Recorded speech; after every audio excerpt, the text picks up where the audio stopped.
اعوذ باللہ السمیع العلیم من الشیطان اللعین الرجیم بسم اللہ الرحمن الرحیم الحمد للہ رب العالمین الصلاۃ والسلام علی سیدنا و نبینا و طبیب قلوبنا و شفیع ذنوبنا ابی القاسم محمد وعلی ولیہ و وصیہ و امینہ و خلیفتہ و ذریتہ و باب الحکمہ سید الوصیین امیر المومنین علی ابن ابی طالب اللہم صلی وعلی آلہ الطیبین الطاہرین المعصومین المنتجبین المنتخبین لا سیما لبقیۃ اللہ فی الارضین وحجتہ علی العالمین اما بعد فقال اللہ سبحانہ وتعالی فی کتاب الحکیم بسم اللہ الرحمن الرحیم ان الشیطان لکم عدو فاتخذوه عدوا سبب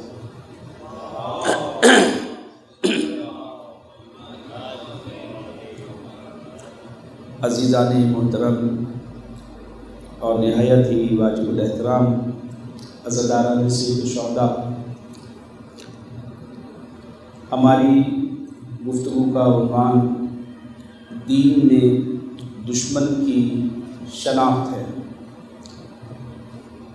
ہم نے اس سلسلے میں آپ کے لیے عرض کیا کہ اللہ نے انسان کو فطری طور پر کچھ چیزیں جو انسان کی ترقی اور ارتقاء کے لیے ضروری تھی، انسان کو اس طرح سے ڈیزائن کیا گیا کہ وہ ان کی طرف مائل ہے، ان سے محبت کرتا ہے اور ان سے محبت کرنے کو کہا، ان سے ان کی طرف تمایل پیدا کرنے کو کہا۔ کچھ چیزیں ایسی ہیں کہ جو ہماری فطرت میں ہیں، کچھ چیزیں ایسی ہیں کہ شریعت کے احکامات ہیں کہ جیسے آپ سے یہ کہا گیا ہے کہ حلال کھائیں، طیب اور پاکیزہ چیزوں کا استعمال اپنی زندگی میں رکھیں۔ کیوں؟ اس لیے کہ آپ کے صحت کے لیے بہتر ہے، آپ کے جسم کے لیے بہتر ہے، آپ صحت مند رہیں گے۔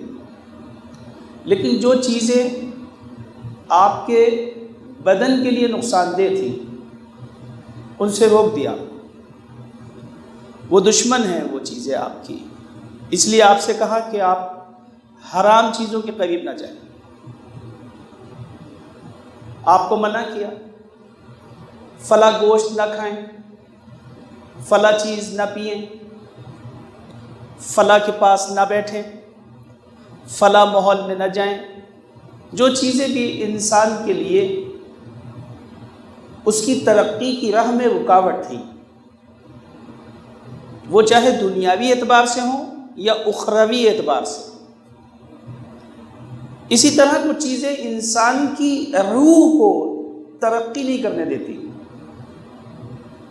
لہذا ان پہ بھی پابندی لگائی، اور انسان فطری طور پر انہیں دشمن رکھتا ہے۔ اور کچھ چیزیں ایسی ہیں جو دنیا میں موجود ہیں، آپ کو اس بات کی تشخیص خود دینی ہے کہ کون سی چیز آپ کے لیے نقصان دہ ہے، آپ کو ان سے پرہیز کرنا ہے تاکہ آپ ارتقاء کر سکیں، ترقی کر سکیں، آپ اپنے مقصد کو پا سکیں۔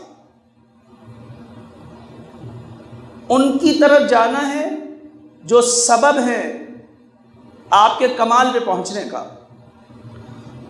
اور ان چیزوں سے دور رہنا ہے کہ جو آپ کی ترقی کی راہ میں رکاوٹ ہے۔ تولا اور تبرہ یہی ہے۔ تولا یعنی ایسے لوگوں کی دوستی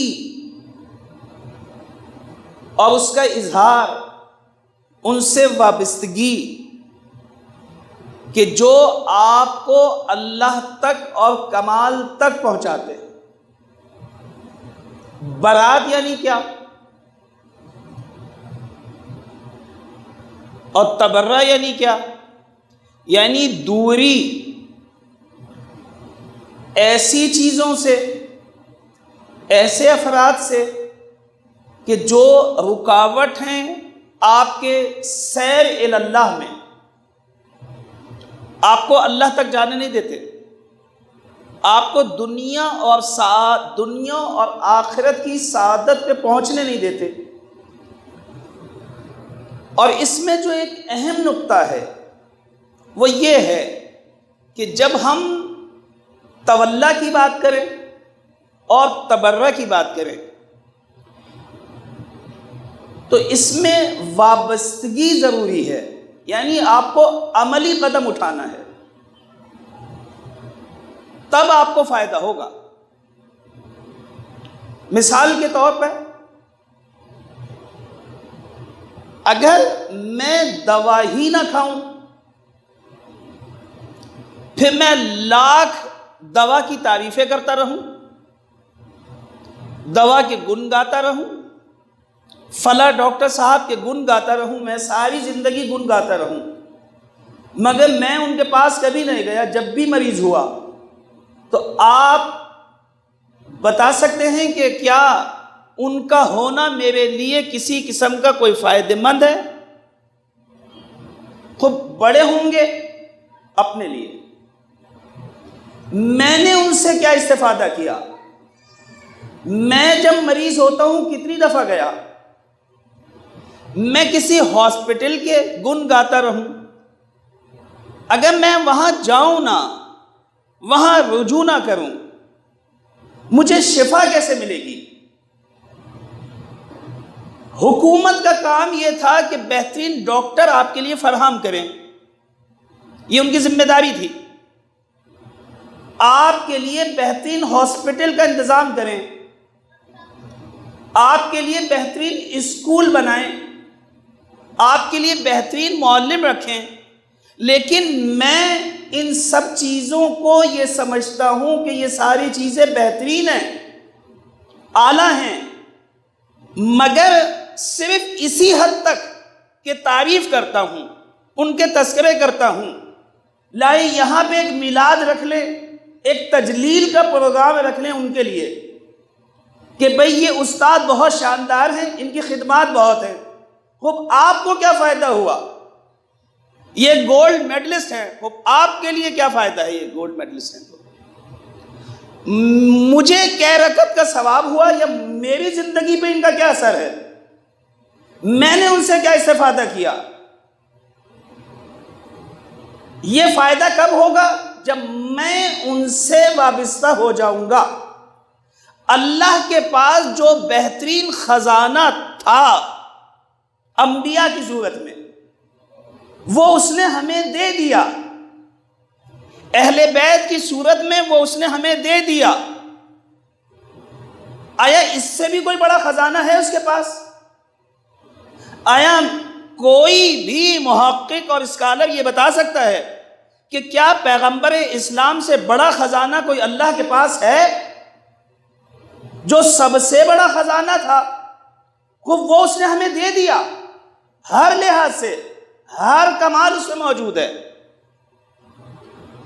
اب اگر میں ان کے صرف گن گاتا رہوں، میں ان کی تجلیل کرتا رہوں، میں ان کے نام پہ صلوات پڑھتا رہوں اور ان کا ذکر کرتا رہوں، لیکن ان کے کہنے کے مطابق اپنی زندگی کو نہ گزاروں، تو اب اس خزانے کا میری زندگی پہ کیا اثر ہے؟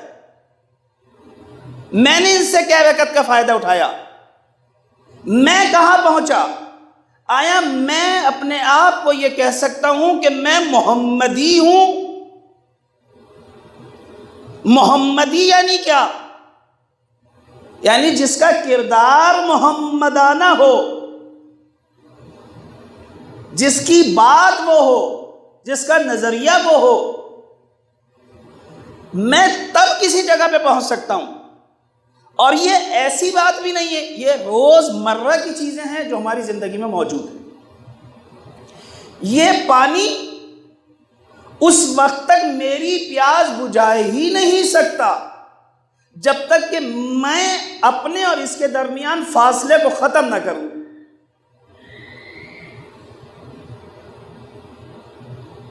یہ میرے جتنا بھی قریب ہو، یہ اسے میں اپنے ہونٹوں سے بھی لگا لوں، میں اسے منہ میں بھی لے لوں، یہ میری پیاس نہیں بجھائے گا۔ پیاس بھڑک سکتی ہے، بجھ نہیں سکتی۔ بجھے گی کب؟ جب یہ حلق سے نیچے اترے گا۔ جب تک یہ نیچے نہیں اترے گا میری پیاس نہیں بجھے گی۔ تو جب تک میری زبان تک علی رہے گا میں کامیاب نہیں ہو سکتا۔ جب تک محمد میری زبان پہ رہیں گے میں کامیاب نہیں ہو سکتا۔ پیغمبر نے بہت ہی خوبصورت بات کی، آپ نے فرمایا حب علی، علی کی محبت تاقل الذنوب، گناہوں کو کھا جاتی ہے، کما تاقل النار الحطب، جیسے کہ آگ خشک لکڑی کو کھا جاتی ہے۔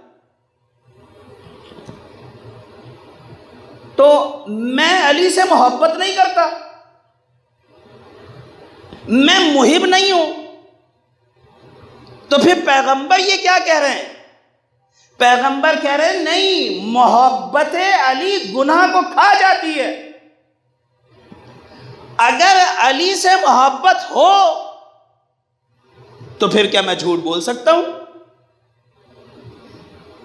پیغمبر واضح کہہ رہے ہیں، یہ پیغمبر کی حدیث ہے۔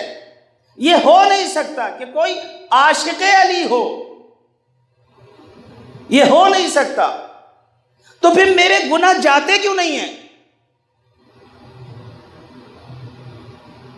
پھر میں وہاں کیوں نہیں پہنچا؟ پھر یہ سفر طے کیوں نہیں ہوا؟ پھر یہ گناہ ختم کیوں نہیں ہوئے؟ پھر یہ لذت عبادت حاصل کیوں نہ ہوئی؟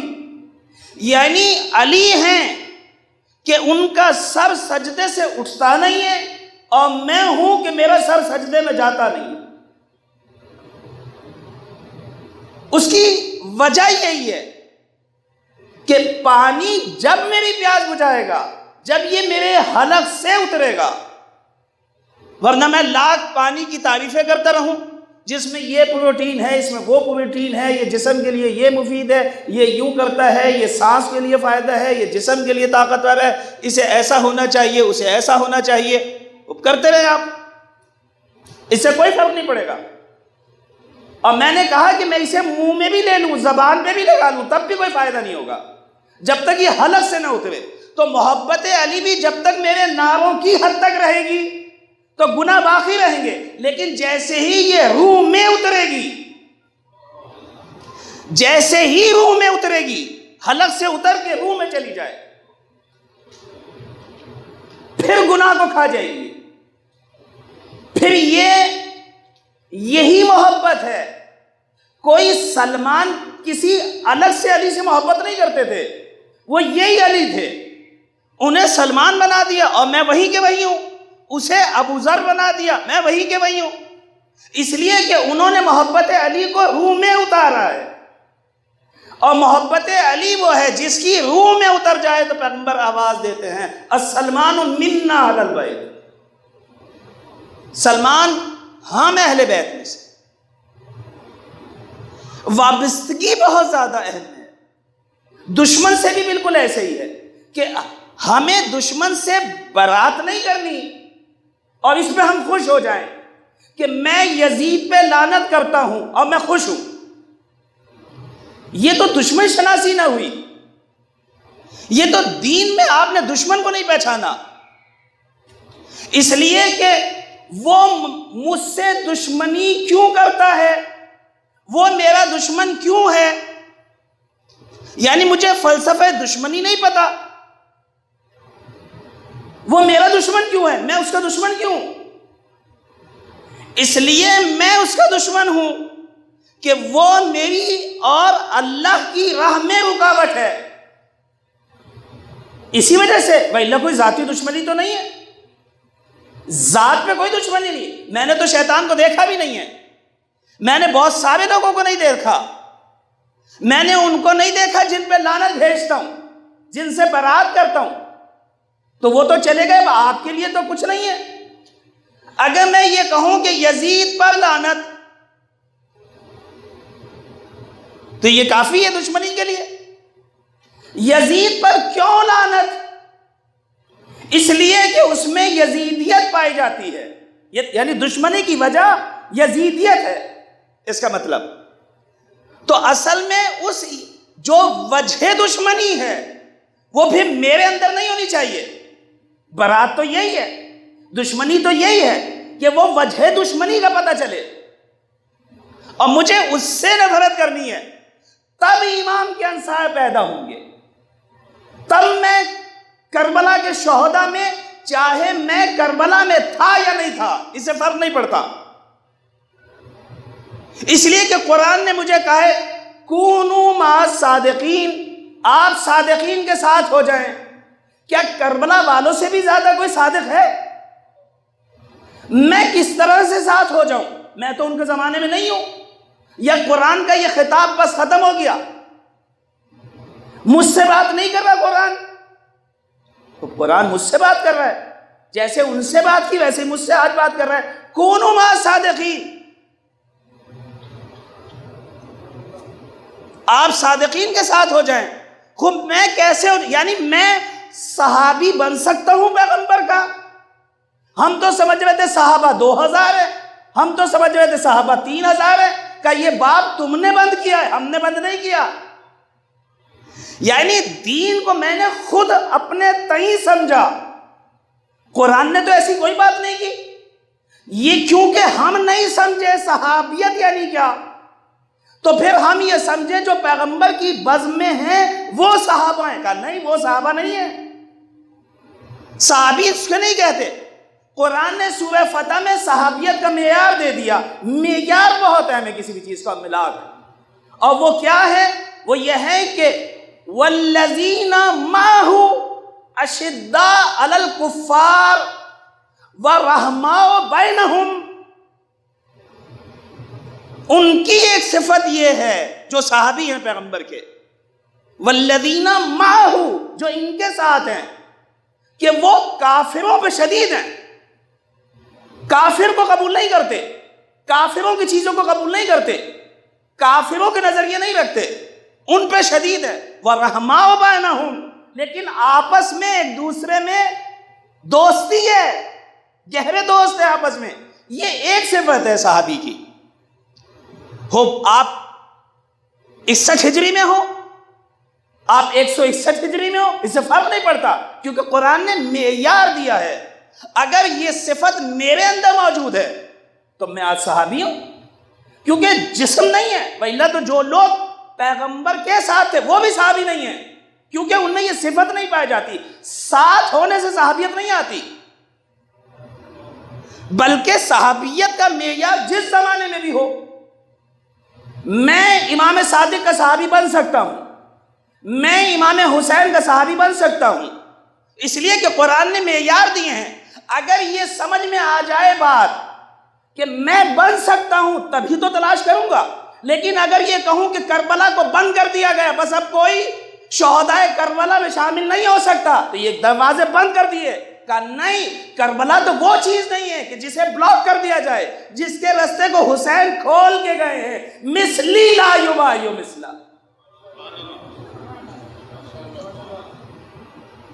امام نے کربلا کو قیامت تک لے کے گئے ہیں۔ یہ کارنامہ تھا حسین ابن علی کا۔ کربلا کا دروازہ کھلا ہوا ہے کوئی تم میں؟ اور وہ کربلائی کیسے بنیں گے ہم؟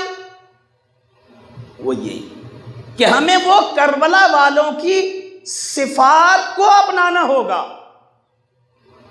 ہمیں جناب عباس کا مطالعہ کرنا ہوگا، ہمیں جناب علی اکبر کا مطالعہ کرنا ہوگا، ہمیں جناب ام رباب کا مطالعہ کرنا ہوگا۔ اگر یہ صفتیں ہم ایک ایک کر کے، ٹھیک ہے سب ایک طرح سے نہیں کر سکتے، ایک ایک تو کر سکتے ہیں، ایک ایک شروع کریں۔ آپ نے سلسلہ شروع تو کیا، جب انسان شروع کرے گا تو بالآخر ختم بھی ہو جائے گا، لیکن اگر سلسلہ شروع ہی نہ ہو تو پھر ہم ختم کیسے کریں گے؟ پھر وہ کربلا بنے گی کیسے جس کے انتظار میں ہیں کہ وہ حسین آئیں؟ تو وہ حسین جب آئیں گے جب ہی تو آئیں گے کہ پہلے عباس تو موجود ہوں، اکبر تو موجود ہو، اصغر تو موجود ہو، ام رباب تو موجود ہو، اونو محمد تو ہو، کوئی زینب تو ہو۔ پھر کربلا کیسے بنے گی؟ یعنی میرے ذہن میں کوئی ایسا تصور ہے کہ امام کو کون سے صحابی چاہیے؟ امام نے، آپ نے دیکھ لیا، حضرت علی علیہ السلام نے ساری زندگی کوفے میں حکومت کی، امام نے قبول نہیں کیا وہاں جانا۔ آپ نہیں گئے، ایسی جگہ پہ جا کے کیا کریں گے جہاں پہ آمادگی نہ ہو، جہاں طلب نہیں ہے آپ کے اندر۔ یہ ہمیں پیدا کرنے کی ضرورت ہے، اور ہمیں اپنے دشمن کو بھی پہچاننا ہے اور اپنے ولی کو بھی پہچاننا ہے، تبھی ہم تولا بھی کر سکیں گے اور تبرہ بھی کر سکیں گے۔ ورنہ اگر دشمن کو نہ پہچانا تو پھر ممکن ہے کہ ہم اپنے دشمن کو اپنا دوست اور اپنے دوست کو اپنا دشمن سمجھ لیں، کیونکہ جب ہم ناموں سے پہچانیں، جب ہم تاریخ سے پہچانیں تو پھر ہم یہ خطا کر سکتے ہیں، لیکن اگر معیار پاس ہوں تو پھر ہم خطا نہیں کر سکتے۔ اسی لیے مولانا نے فرمایا تھا کہ یاد رکھو، حق کو پہچانو تاکہ حق والوں کو پہچانو۔ اگر حق کو پہچان لیا تو پھر حق والوں کو پہچاننا بہت آسان ہو جائے گا، اور پھر ایک دور کی بات نہیں ہوگی، پھر ہر دور میں آپ حق والوں کو پہچان لیں گے۔ پھر وہ اپنے نام بدلتے رہیں تو بدلتے رہیں، لیکن آپ انہیں پہچان لیں گے۔ کیوں؟ اس لیے کہ آپ کے پاس معیارات ہیں۔ دشمن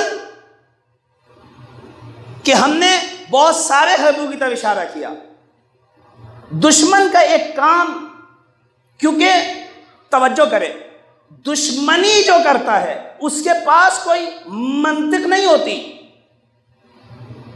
ایسی بات نہیں ہے کہ وہ آپ سے جو دشمنی کر رہا ہے اس کے پاس کوئی لاجک ہے، اس کی زبردست قسم کی کوئی فلسفہ ہے، اس کے پیچھے کوئی حکمت ہے، اس کے پیچھے کوئی منطق ہے، ایسی ہرگز نہیں۔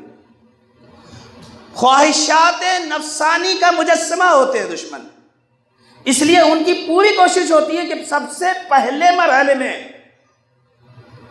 وہ آپ کو نابود کر دیں، اس لیے کہ کوئی منطق تو ہے نہیں جو آپ کی بات کا مقابلہ کرے۔ ان کے پاس کوئی ایسا سلیبس نہیں ہے، کوئی ایسی دلیل نہیں ہے، کوئی ایسی بات نہیں ہے کہنے کے لیے جو آپ کی بات کا مقابلہ کریں۔ آپ کے پاس جو پروگرام، جو آئین اللہ نے آپ کو دیا ہے، یعنی دین اتنا مضبوط اللہ نے آپ کو دیا ہے کہ دشمن آپ کے دین کا مقابلہ نہیں کر سکتا۔ تو پھر کیا کرتا ہے؟ یہ کمزوری ہے اس کی، جب وہ آپ سے لڑ نہیں سکتا، آپ کے سامنے منطق پیش نہیں کر سکتا، آپ کے سامنے دلیل پیش نہیں کر سکتا، آپ کے سامنے اپنی کوئی حکمت پیش نہیں کرتا، تو پھر یہ چاہتا ہے کہ آپ کو نابود کر دے، کیونکہ آپ سے لڑ نہیں سکتا۔ آپ کو نابود کرنا چاہتا ہے. اور آپ نے دیکھ لیا ابتدائے اسلام سے کفار کی کوشش کیا تھی؟ پیغمبر کو نابود کر دیا جائے. پیغمبر سے مقابلہ نہیں کر سکے کسی بھی طرح سے. پیغمبر کو کبھی لالچ دیتے, کبھی دھمکی دیتے. پہلے لالچ دیتے, پھر دیکھتے کہ لالچ میں تو آتے نہیں ہے. یہ دشمن کے حربے ہیں. یعنی دشمن یعنی پہلے آپ کو لالچ دیتا ہے اور پھر دوسرا حربہ استعمال کرتا ہے. جب آپ لالچ سے نہیں آتے تو پھر آپ کو دھمکی دیتا ہے, پھر آپ کو قتل کرتا ہے, پھر آپ کو مارتا ہے. یہ تاریخ میں آپ جب بھی مطالعہ کریں گے دشمنوں نے ہمیشہ یہی کیا. پیغمبر کے ساتھ بھی یہی کیا. پہلے جنگوں میں لگائے رکھا. آپ خود دیکھیں, سوچیں تو صحیح, پیغمبر کی 23 سالہ زندگی ہے. پیغمبر نے بات کیا کی تھی؟ 40 سال. پیغمبر کی ٹوٹل زندگی 63 سال ہے, اس سے زیادہ تو نہیں ہے. 63 سال آپ نے گزارے, 40 سال آپ ادھر لے آئے. آپ نے جب اعلان کیا تو آپ 40 سال کے تھے, 40 سال کے ہو چکے تھے آپ. 40 سال سے پہلے مجھے کسی دشمن کا نام بتائیں گے؟ آپ کو دشمن نہیں ملیں گے. پیغمبر کا کوئی دشمن نہیں ہے, اس لیے کہ انہیں پتہ ہے کہ دشمنی کس سے کرنی ہے. پیغمبر سے ان کی کوئی دشمنی نہیں تھی. ان کی دشمنی پیغمبر کے اس پیغام سے تھی جو 40 سال کے بعد پیغمبر نے دیا. بس اس کا مطلب یہ کہ دشمنی پیغمبر سے نہیں ہے ان کی. ورنہ 40 سال سے پہلے کچھ یہ تو ہوتا کہ بھائی شروع سے ہی کوئی کھٹ پٹ چل رہی تھی, ان کے مسائل ہوتے ہی رہتے تھے. جب یہ ہوا تو پھر شدت ہو گئی. بعض دفعہ یوں ہو جاتا ہے, لیکن ایسی کوئی بات نہیں تھی. بلکہ ہر آدمی پیغمبر سے محبت کرتا تھا, ہر آدمی پیغمبر کو صادق کہتا تھا, ہر آدمی پیغمبر کو امین کہتا تھا. سارے عاشق تھے پیغمبر کے. لیکن جیسے ہی پیغمبر نے وہ بات کی, قولوا لا الہ الا اللہ تفلحوا, اب سب دشمن. اس کے بعد پیغمبر کو اذیتیں, پیغمبر کے ساتھیوں کو اذیتیں, 10 سال اذیتیں برداشت کرتے رہے. انہوں نے بہت ساری کوششیں کی. آپ دیکھیں پیغمبر کی جو چیز ہجرت کا سبب بنی, پیغمبر 10 سال تک مسلسل مقابلہ کرتے رہے. وہ پیغمبر کی منطق سے نہ لڑ سکے, وہ پیغمبر کے فلسفے سے بات نہ کر سکے, وہ آئین سے نہ لڑ سکے. پیغمبر کے جو پیغمبر بات کر رہے تھے وہ اس کا مقابلہ نہ کر سکے. وہ اپنے حبل اور اپنے بتوں کی کوئی دلیل پیغمبر کو پیش نہ کر سکے, اور پیغمبر نے ان کے سامنے ہر دلیل کو پیش کیا. اور جب وہ قانع نہ ہو سکے تو پھر پیغمبر کی جان کو دشمن ہو گئے. پیغمبر کی ہجرت کی جو چیز سبب بنی وہ کیا تھا؟ پیغمبر کو قتل کر رہے تھے. شب ہجرت پہ آپ نے ہجرت کی ہے, اور یہ ساری چیزیں آپ کو پتہ ہیں. 10 سال کے بعد پیغمبر نے ہجرت کی, 40 سال وہ اور 10 سال یہ. اس 10 سال میں بھی پیغمبر کو اذیت کرتے رہے. اس کے بعد پھر کیا ہوا؟ یعنی دشمن چین سے نہیں بیٹھا. 10 سال میں پیغمبر کو اذیتیں کی. اچھا, پیغمبر ان کے ہاتھ سے چلے گئے. پھر کیا کیا؟ 13 سال میں پیغمبر نے 83 جنگیں لڑی. اتنی جنگیں مسلط کی تاکہ کسی بھی طرح پیغمبر نابود ہو جائیں, پیغمبر ختم ہو جائیں, پیغمبر کے ذات ہی نابود ہو جائے. آپ کتنا لڑیں گے؟ 83 جنگیں 13 سال میں کم نہیں ہوتی. اٹھانا, بٹھانا, لوگوں کو آمادہ کرنا, یہ ساری چیزیں یہ مشکلات ہیں. یعنی دشمن آپ کو چین سے بیٹھنے نہیں دے گا. کوئی یہ نہ سمجھے کہ آپ کی دشمنی ختم ہو گئی ہے. اگر میں سکون سے ہوں اس کا مطلب یہ ہے کہ یا تو میں دشمن کے ماتحت چلا گیا ہوں, یا میں نے دشمن کے خطوط پر قدم رکھ لیا ہے اور میں نے اس خط کو چھوڑ دیا ہے جو خط پیغمبر ہے. ورنہ یہ ہو ہی نہیں سکتا کہ دشمن مجھے ایک لہجے کے لیے بھی سکون سے بیٹھنے دے. اس نے پیغمبر کو کبھی بیٹھنے نہیں دیا, اس نے کبھی مسلمانوں کو بیٹھنے نہیں دیا. اور پھر 13 سال میں ہم نے 83 جنگیں لڑی, اور زبردست قسم کی جنگیں. اس کے بعد بھی آپ کو پتا ہے مدینے میں بھی بہت سارے. اس نے پھر دوسرا کام کیا نفاق, منافقین کو بھیجا. مدینے میں منافقین آ گئے سارے. آپ کو بھی پتا ہے کہ کس طرح سے وہ دین کو کاٹتے رہے, دین کی جڑوں میں گھستے رہے, اور دین کو تباہ ہوئے منافقون ان کی پوری شان میں نازل ہوئی. بہرحال پیغمبر, توجہ کریں, پھر وہ دشمن اس کے کسی اور کے نہیں ہیں. آپ توجہ کریں, دشمن کی پلاننگ یہ ہے چونکہ پیغمبر کو نابود کرنا ہے, اور پیغمبر کا مسئلہ نہیں ہے, مشکل پیغمبر کی ہے ہی نہیں. مشکل جو ہے اس پیغام کی ہے جو پیغمبر دے رہے تھے، جو پیغمبر پہنچانا چاہتے تھے۔ لہٰذا اب دیکھنا یہ ہے، توجہ کریں، کہ وہ پیغام جو پیغمبر کے پاس ہے، وہ سنت جو پیغمبر کے پاس ہے، وہ کردار جو پیغمبر کے پاس ہے، وہ سیرت جو پیغمبر کے پاس ہے، وہ نظریہ جو پیغمبر کے پاس ہے، وہ کس کے پاس ہے؟ کیونکہ دشمنی ان سے نہیں تھی، پیغمبر سے، اس نظریے سے تھی۔ اب جس کے پاس یہ نظریہ ہوگا، گھر اس کا جلے گا، کسی اور کا، شہادت کسی اور کی نہیں ہوگی، ماریں گے کسی اور کو نہیں۔ آخر یہ حضرت زہرا کے گھر کیوں جلا؟ آخر یہ گلے میں رسی حضرت علی کے کیوں ڈالی؟ آخر یہ امام حسن کے ساتھ ایسا کیوں ہوا؟ یہ شہدائے کربلا کے ساتھ ایسا کیوں ہوا؟ یہ سید سجاد کو بیڑیاں کیوں پہنائی گئی؟ مسلمان صرف یہی تھے؟ لیڈر صرف یہی تھے؟ نہیں۔ یہ باقی کو کیوں نہیں پکڑا؟ باقیوں کے گھر کیوں نہیں چلے؟ باقیوں پہ حملے کیوں نہیں ہوتے؟ وہ کافر سارے کہاں چلے گئے؟ اب کافر حملہ نہیں کرتے، وہ کافر سارے کہاں چلے گئے؟ وہ منافق سارے کہاں چلے گئے جو پیغمبر کو ہر وقت مارنے کے اس میں رہتے تھے، جو سازشیں کر رہے تھے دین کے خلاف؟ دشمن نے لہذا، توجہ کریں، پیغمبر کی جیسے ہی آنکھ بند ہوئی، دو چیزوں پہ حملہ کیا۔ نمبر ایک، پیغمبر نے دو چیزیں بہت دقت سے دشمن مطالعہ کر رہا تھا، اور وہ کیا تھا؟ پیغمبر نے کہا انی تارکم فیکم الثقلین کتاب اللہ و اطرتی اہل بیتی ما ان تمسکتم بہما لن تضلوا بعدی۔ اگر ان سے وابستہ رہو گے گمراہ نہیں ہوگے۔ اب وہ یہ سمجھ گئے تھے، آیا قرآن کو نابود کریں، قرآن کو نابود کرے، اگرچہ یہ کوشش بھی ہوئی، لیکن یہ سمجھ رہے تھے قرآن کو اگر نابود کرے تو امکان ہے کہ سب کھڑے ہو جائیں، اور اللہ نے بھی وعدہ کیا ہوا ہے، اور ایسا ہوا بھی، انہوں نے نابود کرنے کی کوشش بھی کی۔ ابھی میں اس طرف نہیں جانا چاہتا کہ بعد میں پکڑے بھی گئے اور پھر اس کی مقاومت ہوئی، مقابلہ ہوا شدید قسم کا، بہرحال رہن دیا قرآن کو اپنی جگہ۔ لیکن آپ مجھے ذرا قرآن لے لیں اور 2 رکعت نماز پڑھ کے بتائیں، آپ پڑھ سکتے؟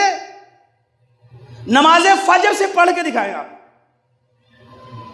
آپ نے کہا تھا نا کہ کتاب کافی ہے،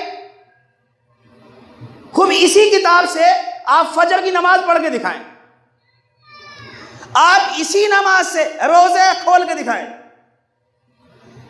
آپ اسی قرآن سے بتائیں روزے میں کیا نہیں کھانا، آپ اسی قرآن سے حج کر کے دکھائیں، کسی بھی ایک مسئلے کو لے لیں، آپ اللہ کو صحیح پیش کر کے دکھائیں، قرآن سے آپ اللہ کو پیش کر کے دکھائیں۔ قرآن کیا کہتا ہے اللہ کے بارے میں؟ وَجَاءَ رَبُّكَ وَالْمَلَكُ صَفًّا صَفًّا، یہ قرآن ہے۔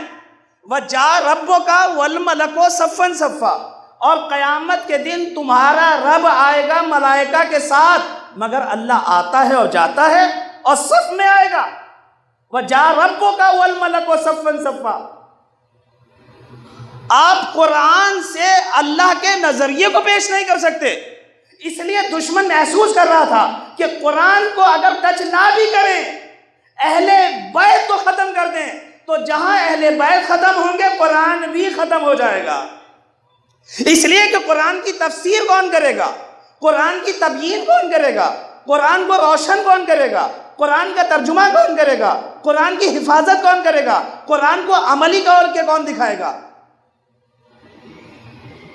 اور سارے لوگ یہ دشمن شناسی بہت ہے، سارے لوگ یہ سمجھ رہے تھے یہ محب قرآن ہے، محب قرآن نہیں ہے، کیونکہ آپ نے معیارات نہیں پہچانے۔ یہ صرف نعرہ جو لگایا حسبنا کتاب اللہ، یہ پہلی دشمنی تھی قرآن سے، اہل بیت سے دشمنی نہیں ہے، یہ خود قرآن سے دشمنی ہے۔ اس لیے کہ قرآن کی تعلیمات اہل بیت کے ذریعے سے ہوتی ہیں. یعنی آپ اگر میرے ہاتھ ہی کاٹ دیں تو پھر اور میری تعریفیں کریں آپ اور میرے ہاتھ کاٹ دیں, میری زبان کاٹ دیں, تو میں بولوں گا کیسے؟ میرا پیغام کیسے پہنچے گا؟ میری تعریفیں کرتے ہیں, مجھے اچھا کہتے ہیں, ہاتھ کاٹ دیے, لڑوں گا کیسے؟ دفاع کیسے کروں گا؟ اپنا پیغام کیسے پہنچاؤں گا؟ یہی کیا ہے یہ نعرہ لگا کے حسبنا کتاب اللہ, قرآن کے آپ نے ہاتھ بھی کاٹ دیا, اس کی زبان بھی کاٹ دی. اس لیے کہ اہل بیت کو جدا کر دیا. قرآن کی زبان در حقیقت اہل بیت ہے, جو تبیین کرتے ہیں اس کو, جو بیان کرتے ہیں اس کو. اور یہ وہ دشمنی کا طریقہ تھا. دشمن بہت اچھی طرح پہچانتا تھا کہ حملہ کہاں پہ کرنا ہے تاکہ نابود کر دیا جائے, اور ہم یہی چاہتے تھے, دین نہ بچے. اور پھر ہوا بھی یہی.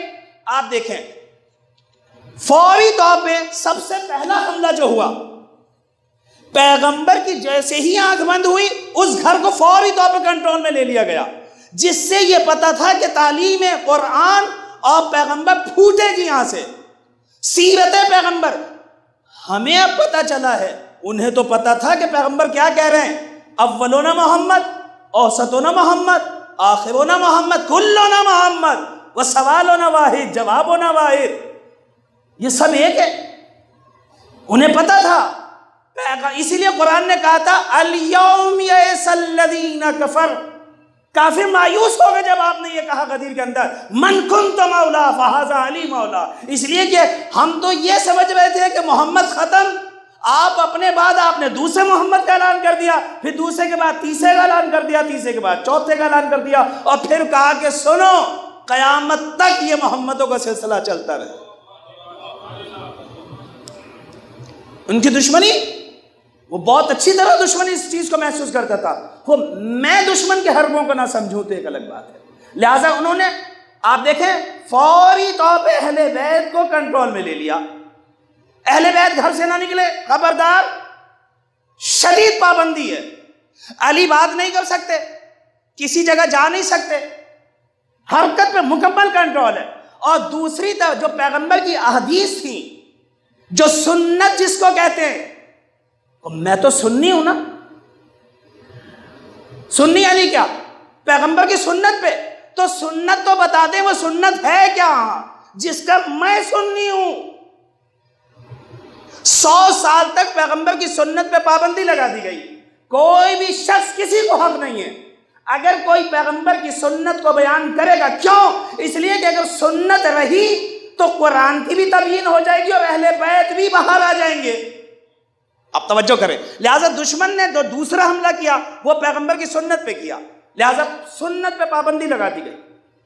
آپ توجہ کریں. اچھا, سنت کو بتا نہیں سکتے آپ, تو کیسے پتہ چلے گا آپ کو کہ نماز کیا ہے؟ اب آپ کچھ بھی کر لیں, اب آپ جیسے بھی پڑھ لیں, آپ حج جیسے بھی کر لیں, قرآن بتاتا نہیں ہے, سنت پہ آپ نے پابندی لگا دی ہے. مجھے کیسے پتہ چلے کہ میں نماز میں ہاتھ باندھوں یا کھولوں؟ مجھے کیسے پتہ چلے کہ مجھے کھولنا کب ہے اور بند کب کرنا ہے؟ یہ کون بتائے گا مجھے؟ قرآن تو بتاتا نہیں ہے, تو سنت بتائے گی. اہل بیت پہ پابندی, سنت پہ پابندی. سنت بتاتی نہیں ہے, سنت پہ آپ نے پابندی لگائی ہے. حضرت ابو ہریرہ یہ کہتے ہیں کہ جب میں نے ایک حدیث پیغمبر کی بتائی, مجھے 100 کوڑے مارے گئے. دشمن کو پتہ ہے کیا کرنا ہے. اور اس کے بعد کیا کام کیا؟ اس کے بعد جعلی روایتیں گھڑی گئی, احادیث گھڑی گئی. دین کو ختم کر دیا تھا. اصلا دین نام کی کوئی چیز نہیں بچی تھی, سنت نام کی کوئی چیز نہیں بچی تھی. اب اگر یہ آ بھی جائیں کوئی فائدہ نہیں ہے. اب آپ امام مہدی کو لے بھی آئیں تو کوئی فائدہ نہیں ہوگا. حسین آ بھی جائے تو کوئی فائدہ نہیں ہوگا. اسی لیے آپ نے دیکھ لیا حضرت علی علیہ السلام چوتھی خلافت پہ آئے یا نہیں آئے؟ آپ قبول کیوں نہیں کر رہے تھے؟ آپ گئے تھے ان کے پاس کہ مجھے دے دو یہ خلافت, وہ دینے آئے تو آپ نے نہیں لی. حتیٰ کہ امام یہ فرما رہے تھے, مولا کائنات یہ فرما رہے تھے کہ لوگوں سنو, اتنا ہجوم تھا خلافت دینے کے لیے, مجھے اتنا ہجوم تھا کہ میرے اتنے قریب آ گئے تھے لوگ کہ میرے پاؤں کے گھٹنے، میرے پاؤں کے انگوٹھے دبے جا رہے تھے، کچلے گئے، لوگ یہاں آ گئے تھے اور میری ردا پھٹ گئی تھی۔ انہوں نے مجھے مجبور کیا، کیوں نہیں لے رہے آپ، کیوں نہیں آتے آپ تو کل نکل رہے تھے خلافت کے لیے، آپ حضرت زہرا کو لے کے نہیں آئے تھے، آپ حسنین کو لے کے نہیں آئے تھے کہ یہ خلافت میرا حق ہے، یہ خلافت مجھے ملنی چاہیے۔ یہ تمہیں پیغمبر کا قول یاد نہیں ہے، تمہیں غدیر یاد نہیں ہے، تمہیں حدیث منزلت یاد نہیں ہے، تمہیں حدیث عطرت یاد نہیں ہے، تمہیں سب بھول گئے۔ تو کل تو آپ آئے تھے، آج کیا ہوا؟ آج یہ سب آ رہے تو آپ لے نہیں رہے۔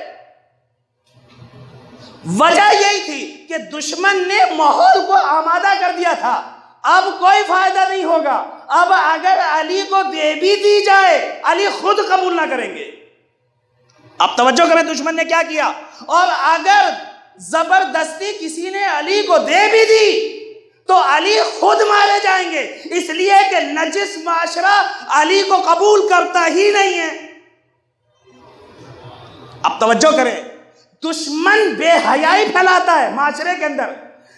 میری بیٹی پردہ کرتی نہیں ہے، میری بیوی پردہ نہیں کرتی، میرے گھر والے پردہ نہ کرتے ہوں، میری ساری فیملی پردہ نہ کرتی ہو، ہر جگہ پورے خاندان میں اگر بے حیائی ہو تو کون چاہے گا کہ میں ایک عالم دین بنوں؟ اس لیے کہ کل یہ نہیں سوچیں گے کہ اگر یہ بنیں گے تو ہمیں آ کے کہیں گے کہ پردہ کرے، یہی جو مجھے بنانے والے یہی مجھے اتار دیں گے۔ معاشرے کو اتنا بے حیا بنا دو، اتنی خرابی معاشرے کے اندر پیدا کرو، پھر ان کے ذہن میں امام مہدی کی حکومت نہ آئے، ان کے ذہن میں امام مہدی کو لانا نہ آئے، اور اگر یہ زبردستی کرے بھی، یہ دعائیں پڑھے بھی، تب بھی امام مہدی نہ آئے، اس لیے کہ انہیں پتہ ہے میں کس معاشرے میں جاؤں گا، علی نہیں آئے کل۔ اور آپ نے دیکھ لیا 4 سال کے اندر حضرت علی کی شہادت ہو، باہر سے لوگ آئے تھے شہید کرنے،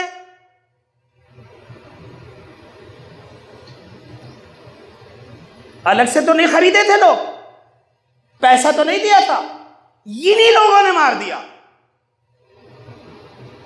یہی لوگ مار دیتے ہیں جب معاشرے میں جھوٹ عام ہو۔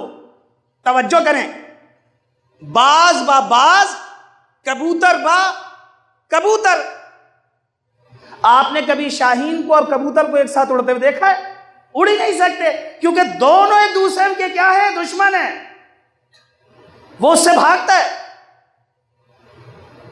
کبھی شیر اور ہرن کو دیکھا ایک ساتھ؟ نہیں دیکھیں گے۔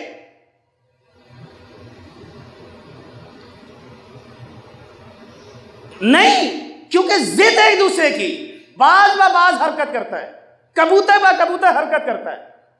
اگر میں اندرونی طور پہ نجس ہوں، میرے اندر اگر اچھائی نہیں ہے، معاشرہ برا ہو گیا ہے، تو یہ معاشرہ یا میرا اندر کس طرح سے انما یرید اللہ لیذھب عنکم الرجس اہل البیت کے مصادیق کو قبول کرے گا۔ یعنی یہ جو میرا معاشرہ ہے اندر کا، یہ پہلے اسے تو بچاؤں، پہلے یہاں پہ تو مہدی آئے۔ یعنی روح کی طاقت اتنی زیادہ ہے، روح میں اتنا پاور ہے، یہ امر الہی ہے، اس کے اندر اتنی طاقت ہے، پہلے میں اسے تو بناؤں بیت اللہ۔ کعبے کی زیارت سے فائدہ نہیں ہوگا جب تک یہ بیت اللہ نہ بنے، جب تک یہ کعبۃ اللہ نہ بنے، جب تک یہ عرش الہی نہ بنے۔ اگر حسین کا روزہ یہ نہ بنا، اگر کربلا یہ نہ بنی، تو پھر کربلا جانے کا میرا کوئی فائدہ نہیں ہے۔ اور اگر یہاں بس گئی کربلا تو پھر ضرورت نہیں پڑتی، میں کربلا میں ہوں، اس سے کوئی فرق نہیں پڑتا، میں کربلا جاؤں، میں امام مہدی کی حکومت دیکھوں، ان کے دور میں زندہ ہوں، اس سے کوئی فرق نہیں پڑتا۔ پھر روایت کے الفاظ یہ ہیں، کیونکہ اس نے زندگی اہل بیت کے نظریے پہ گزاری، ان کے مطابق گزاری، اگر یہ ظہور سے پہلے اس دنیا سے چلا بھی گیا اور مر گیا تو امام مہدی اس کی قبر پہ آ کے کہیں گے کہ اٹھ جا اور ہماری حکومت میں شامل ہو جا۔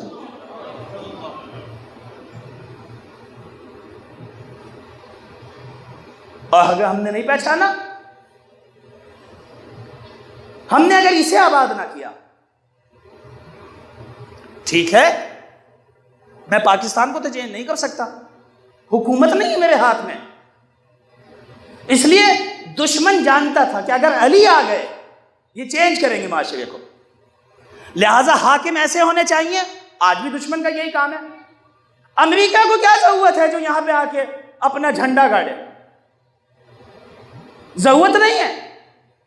ابھی بھی امریکہ حکومت کرتا ہے، امریکہ کو ضرورت ہے میری اسمبلی میں، میرے دفاتر کے اندر میری زبان نہیں ہے، میرے قوانین میں آج بھی برٹش قوانین ہے، میری زبان بھی ان کی زبان ہے، یعنی میں ان کی زبان بولتا ہوں، ان کے قوانین پہ چلتا ہوں۔ تو آپ تو کہہ رہے تھے پاکستان زندہ باد، خب کوئی بات نہیں، بنا لو پاکستان۔ پاکستان تو زمین کا ٹکڑا نہیں ہے، پاکستان تو نظریہ تھا جس کے لیے تم اٹھے تھے۔ جب وہ نظریہ ہی نہیں، اب اگر ہندوستان کو بھی اس میں شامل کر کے لکھ دو پاکستان اور سارے ہندو ہوں، اسے فرق نہیں پڑتا۔ پاکستان تو پہلے دل بنے، پہلے مجھے خود پاکستان بننا ہے۔ اگر میں اپنے آپ ہی کو پاکستان نہ بنا سکا تو پھر اتنا بڑا پاکستان بھی کوئی فائدہ نہیں، کیونکہ میں نے جس نظریے کے لیے لیا تھا، جب وہی نظریہ کارگر نہ ہو، میں زمین کے ٹکڑے کو پاکستان سمجھا۔ ہم محافظین کو یہی بتا رہے تھے، محافظ پاکستان اس کو نہیں کہتے جو صرف زمین کے ٹکڑے کی حفاظت کرے، سرحدوں کی حفاظت کرے۔ پاکستان کا محافظ وہ ہے جو نظریہ پاکستان کی حفاظت کرے، جو میڈیا کو پاکستان کے بچائے بے حیائی سے، جو پاکستانی معاشروں کو بچائے بے حیائی سے، جو پاکستانی جوانوں کو بچائے بے حیائی سے۔ اور اگر ہم یہ کام نہ کر سکے تو پھر میں لاکھ کہتا رہوں پاکستان زندہ باد، در حقیقت امریکہ ہی زندہ باد ہے، در حقیقت ہندوستان ہی زندہ باد ہے۔ اس لیے کہ جب نظریہ ان کا ہو، اس لیے کہ جنگ ہماری جسموں کی نہیں ہے، ٹکڑوں کی نہیں ہے، ہم نے تو یہ کبھی بات ہی نہیں کی، ہماری تو جنگ ہی شروع سے نظریے کی تھی۔ ہم نے عرض کیا پیغمبر سے دشمنی کہاں سے شروع ہوئی؟ لا الہ الا اللہ سے۔ پہلے پیغمبر سے کوئی دشمن نہیں تھا، تو جب میں نظریہ ہی نہیں رہا تو پھر مجھ سے دشمنی کون کرے؟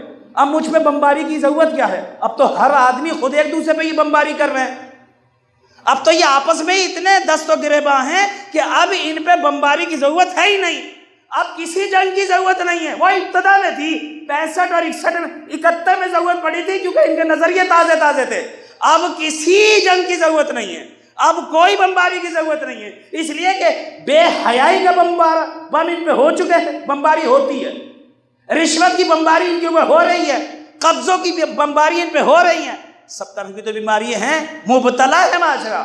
یہ ایسا معاشرہ کہ جو بیماریوں میں مبتلا ہو وہ امام مہدی کو قبول نہیں کر سکتا، وہ صالحین کو قبول نہیں کر سکتا، اور یہ پلاننگ تھی۔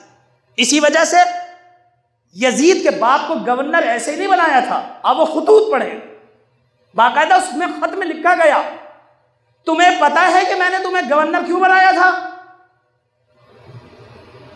تمہیں اسی لیے گورنر بنایا تھا، اور تم نے وہ کر دکھایا جس کے لیے تم نے گورنر بنایا تھا ہم نے۔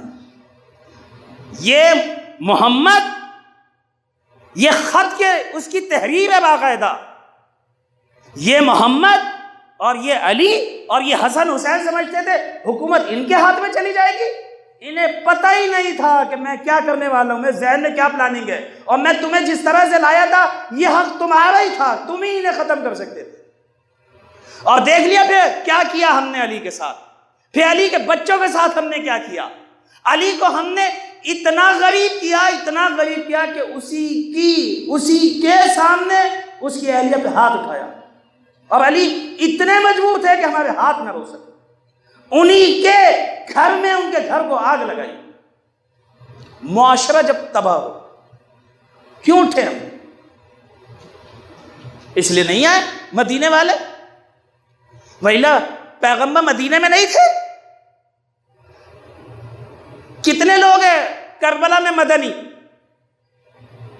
72 تو ٹوٹل ہیں، مدینے میں 72 لوگ تھے، فتح مکہ ہوا تھا، پیغمبر جب اس دنیا سے گئے حکومت اسلامی قائم تھی، کہاں گئے وہ سارے لوگ؟ دشمن ناشناس لوگ، دین کو نابود کر دیا، برائیاں پھیلائی اس لیے جاتی ہیں۔ عزیزان محترم، میں جیسے ہی رشوت لیتا ہوں امام مہدی کے ظہور کو دور کرتا ہوں، وہ نہیں آئیں گے۔ میں جیسے ہی جھوٹ بولتا ہوں میں ان کے ظہور کو دور کرتا ہوں۔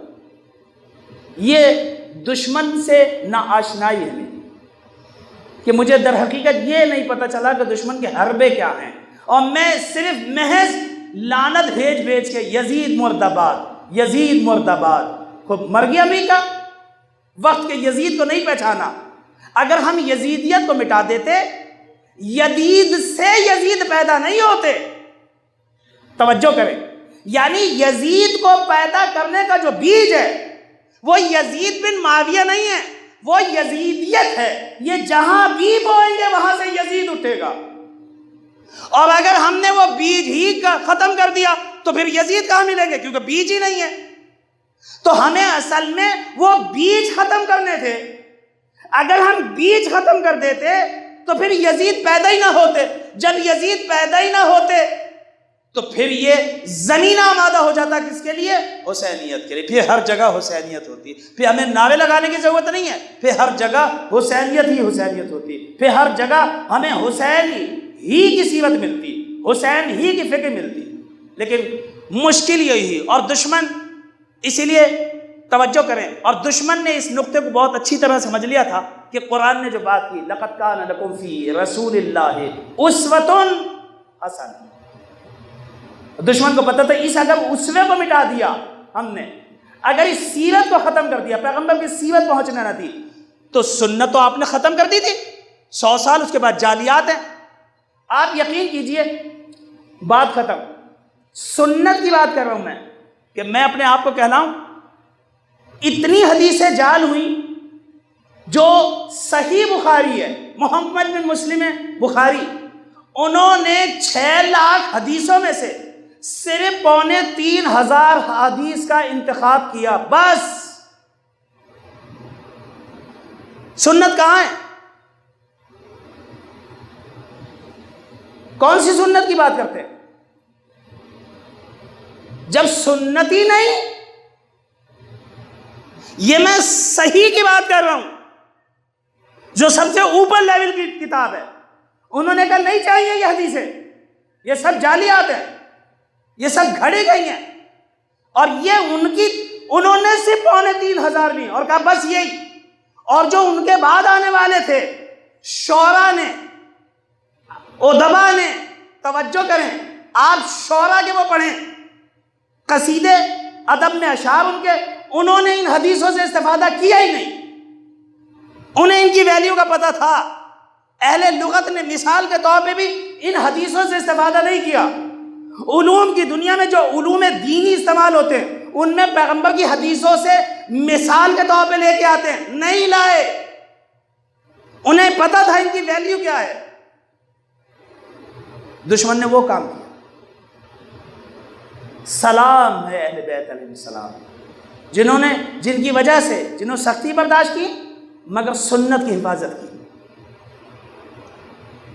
اور اہل بیت کا کردار وہ کردار تھا جس کی پیغمبر نے شہادت دی تھی، اس لیے بے دردی سے ان کو قتل کرنا تھا، ان کو ختم کرنا تھا۔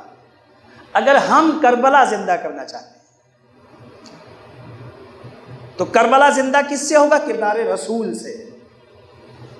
کربلا در حقیقت اسی وجہ سے بنائی گئی کیونکہ پیغمبر کے کردار کو زندہ کر رہے، پیغمبر کے دین اور اس نظریے کو کربلا آگے بڑھا رہے۔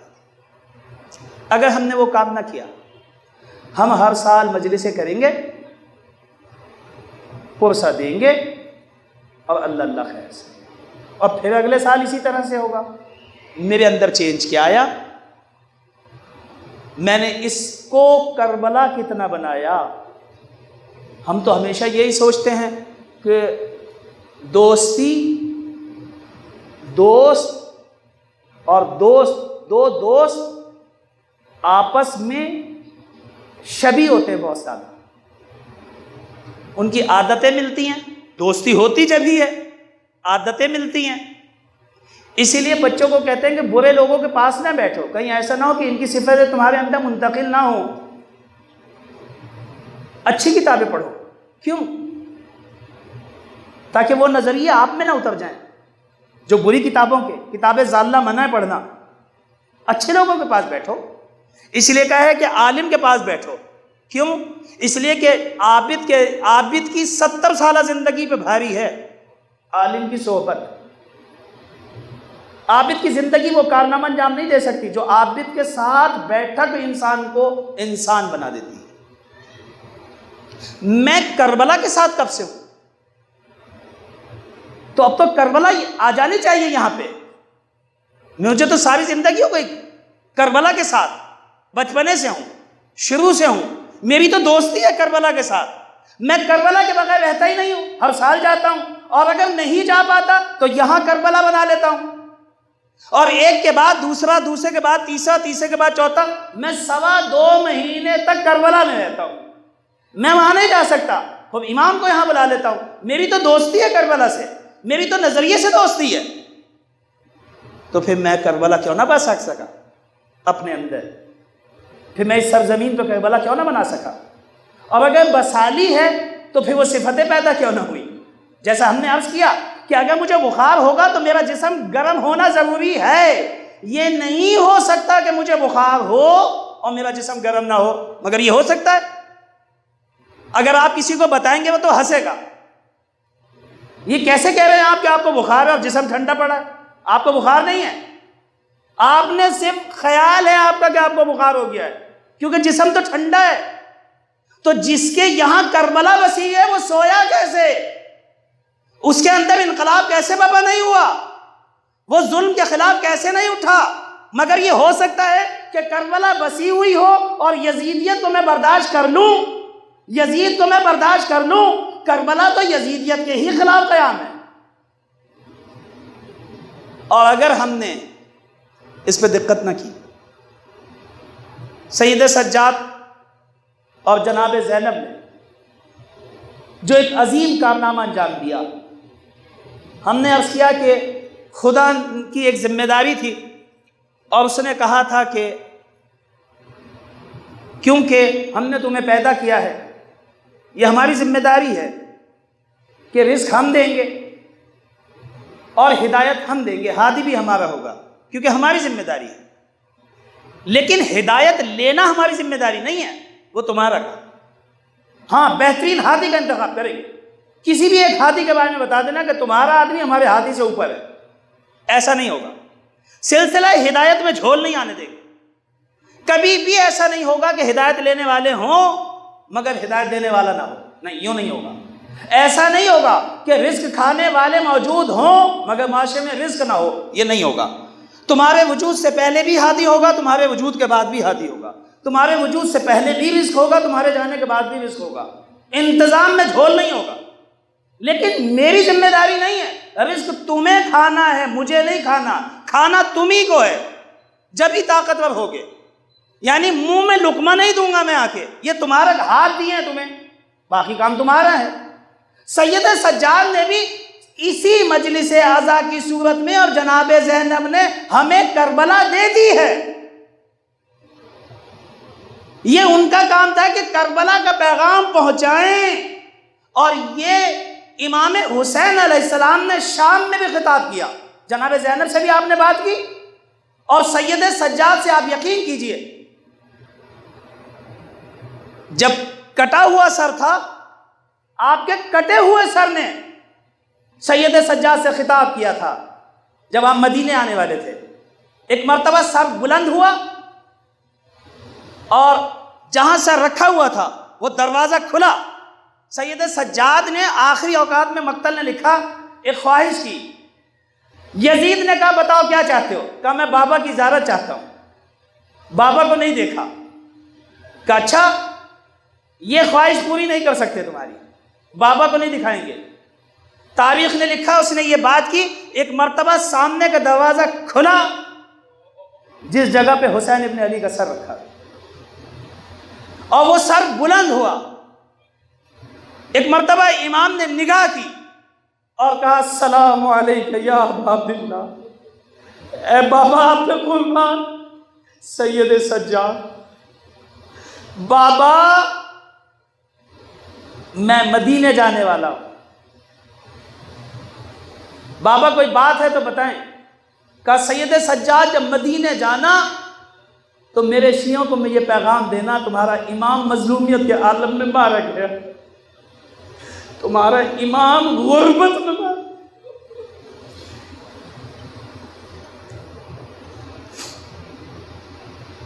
سید سجاد 40 سال تک روتے رہے،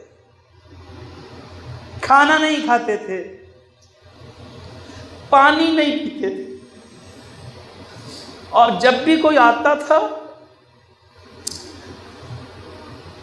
منہال کہتے ہیں میں مدینے جب گیا کربلا کے واقعے کے بعد تو آپ کی پنڈلیوں سے گوشت بہہ رہا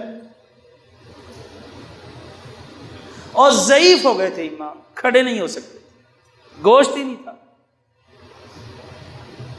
اور امام کی آنکھوں سے خون بہہ رہا تھا۔ میں امام کے پاس بیٹھ گیا، میں نے کہا یبن رسول اللہ،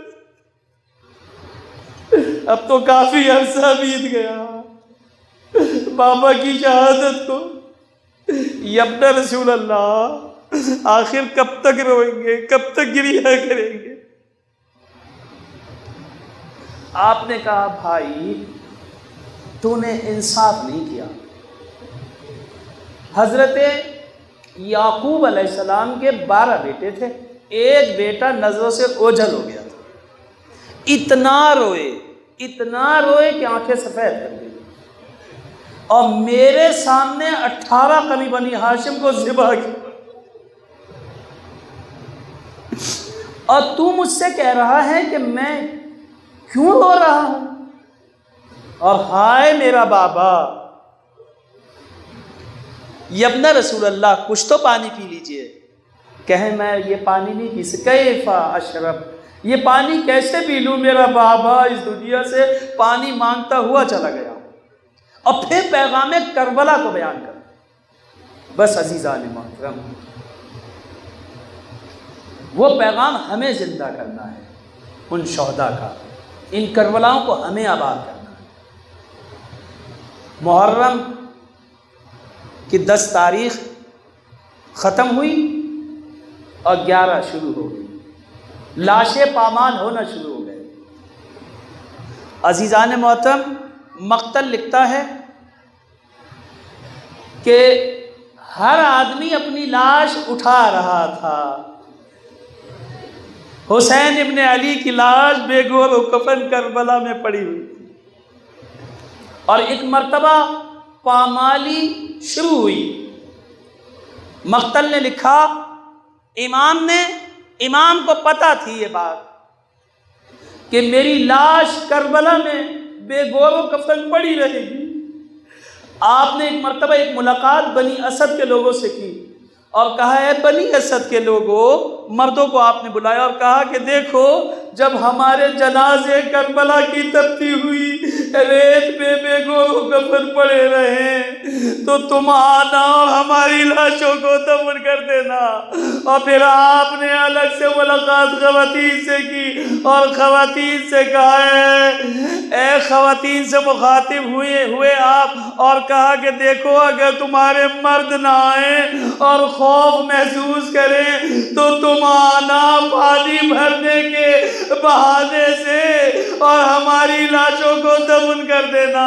اور اس کے بعد آپ نے بچوں سے بات کی، اے بچوں اگر تمہارے والدین ہمیں بلا دے تو تم کھیل کے بہانے آنا اور ہماری لاشوں کو ارے خاک ڈالتے رہنا تاکہ ہماری لاشیں ارے دفن ہو جائیں۔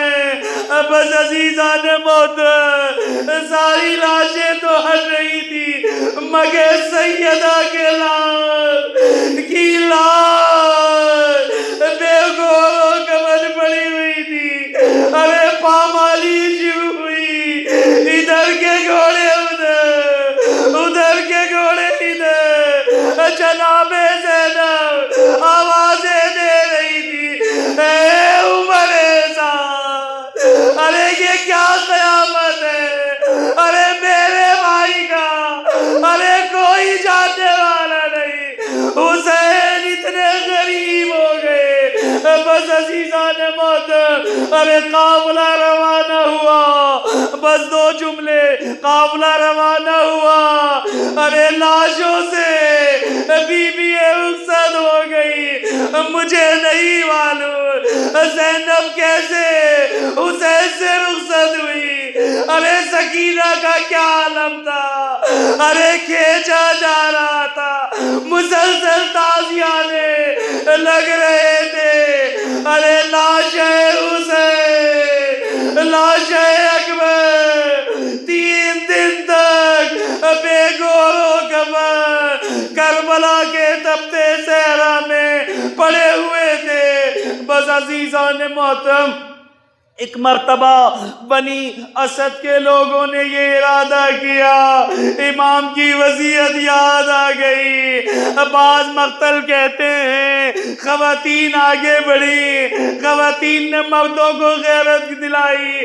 ارے تمہیں کیا ہو گیا ہے, فاطمہ کا لال 3 دن سے بے گور و کفن ہے. بس عزیزان محترم بنی اسد کے لوگ آئے, ایک مرتبہ لاشوں کو دیکھا, پہچانی نہ گئی. ارے ان کے تو سر ہی نہیں ہے, کیسے پتہ چلے یہ کس کی لاش ہے, یہ کس کی لاش ہے. بس عزیزان محترم اسی اثنا میں ایک مرتبہ ایک گھوڑا سوار آیا.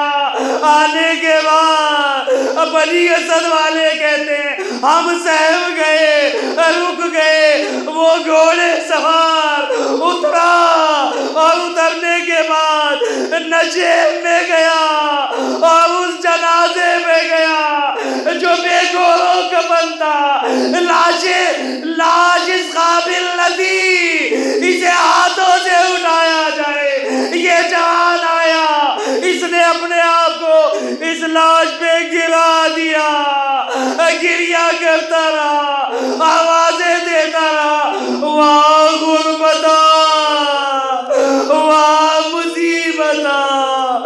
ارے میرا حال یہ ہے, اے بابا مجھے معاف کر دینا, میرا حال یہ ہے, مجھے کشا کشا ارے زنجیروں میں پھرایا جا رہا ہے. بس عزیزان محترم ایک مرتبہ بنی اسد کے لوگ آئے, لاشیں اٹھتی نہیں ہیں. امام نے کہا ارے ایک مرتبہ ایک گڑھا کھودا جائے, اس میں لوگوں کو دفنایا.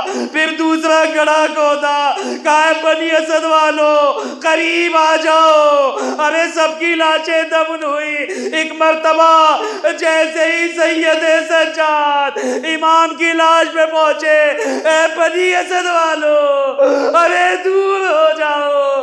ایک مرتبہ امام اترے, مقتل نے لکھا ہمیں پتہ نہ چل سکا. ارے علماء کہتے ایک مرتبہ بنی اسد والوں کو یہ سمجھ میں نہ آیا یہ کون ہے. اب جو امام اترے اپنے ہونٹ امام نے کٹی ہوئی گردن پہ رکھ کے آواز دی, اے میرے غریب بابا. اور قبر بنائی اور اس پہ لکھا ھذا قبر حسین الذی قتلت شانہ.